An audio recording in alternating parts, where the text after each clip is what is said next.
People say I'm the best boss. They go, "We've never worked in a place like this. You're hilarious, and you get the best out of us." Um, I think this pretty much sums it up. I bought this at Spencer Gifts. Well, if you want to be a boss with cross products, you're going to have to follow the next set of examples. So let's go ahead and get to it. And in these examples, we're going to see some properties of the cross product that hopefully will make some sense after we do this. So in this first example, I'm going to compute two cross products. One of them is U crossed with V, and then the other one is V crossed with U. So let's go ahead and do U crossed with V first. And to do that, I'm going to do the determinant of, here I'll just write this down, I, J, K. So we have 1, 3, -4. That's the vector U. And then V is -1, 7, and 1. So once we have this, what we're going to do next is do this whole augmented matrix thing. And then I'll write down the diagonals. So hopefully that doesn't shock you. Of course, if it does, you need to let me know. Come to class, write down those questions, send me email.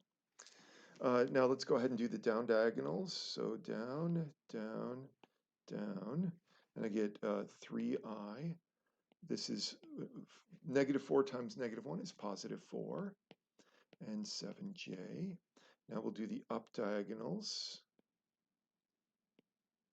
So this looks like -3k. This looks like -28i, and this is just j. So now let's go ahead and put it all together. And I get 3i, so these are the down diagonals, 7j minus -3k minus -28i. It's very important to keep your minuses straight, especially on these up diagonals, because you'll have some double negatives that you'll have to deal with. Let me just put my answer up here. And I believe we're going to get 31i. And then how many j's? 3j. And then 10k. All right, so that wasn't bad. Now we're going to do the same thing, only we're going to compute in the reverse order, V crossed with U. So here, whoops, let's just write this down again. So let me put a little line here. I, J, K, but now instead of having U on top, I'm going to put V on top. -1, 7, 1. Notice it's super important here that you're not copying down the I, the J, and the K. Those are placeholders just to tell you which component is which. You don't need to copy those down into your matrix. The I, J, and K only goes in the top row of your matrix. See over here? So just be careful about that. Anyway, now I'm going to put U, which is 1, 3, and -4. So let's go ahead and do our augmented matrix business. Let me make this bigger so we can all see it and enjoy it. So I have I, J, K, -1, 7, 1, 1, 3, -4. And I'm going to add, the first two columns get added over here. And then, hopefully I've left enough room, I'm going to do my down diagonals and my up diagonals. So there's down, down, down, gives me -28i plus, well, j minus 3k, up diagonals, 7k, 3i, 4j,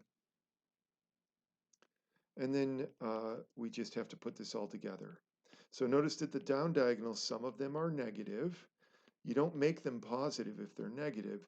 You just write them down, add them together, and then we're going to subtract off the up diagonals. So let's see. I guess I'll do this. -7k minus 3i minus 4j. Okay, let's collect like terms. It looks like I've got negative 31i minus 3j minus 10k. So hopefully this, you can see the property that we're trying to illustrate here, and that is that u crossed with v is not the same as v crossed with u. However, despite that fact that they aren't the same, this is true, that u crossed with v is always the negative of v crossed with u. So notice that these are negatives of one another. The 3i, or the 31i turns into negative 31i, and so on. All right, so another illustration, another example to show you. Let's do this. I'll do this a little quicker. So we'll set this up. You're hopefully getting used to this. Here is the vector u. Here's the vector v. And I'm just going to go ahead and write the first two columns down. And then I'll do my diagonals. Let's see, how about blue? Whoops, that did not line up. Just a minute. Can I back up? I don't think I can. Drat. Yeah, I missed. That was not aligned very well, was it? Here, I'm just gonna, do my best. Here we go. Let's see if I can fix this. There. Okay, so let's see if I can line it up better. So we go this diagonal, there it is, so through the 6, and then there, and then there. So hopefully you have better aim than me. And then the up diagonals, those I'll do better at. There they are. So going down, I have 30i, and then this is plus 6j, and this will be minus 10k. The up diagonals, I didn't leave myself enough room up there. I'll put them over here. The first one is negative 10k. The next one is 30i. And then the last one, 6 times 1 times j, is 6j. So here's how we're going to do this. The down diagonals, then minus the up diagonals. So you have to be very careful here because you're going to have some double negatives. I think I did that correctly. And when you get done with all of this, you get 0, the 0 vector. This will only happen if your two vectors are parallel. And if you look at those are parallel vectors. So that's why that would be. Okay, so in the next video, we'll go through a whole bunch of properties of the cross product.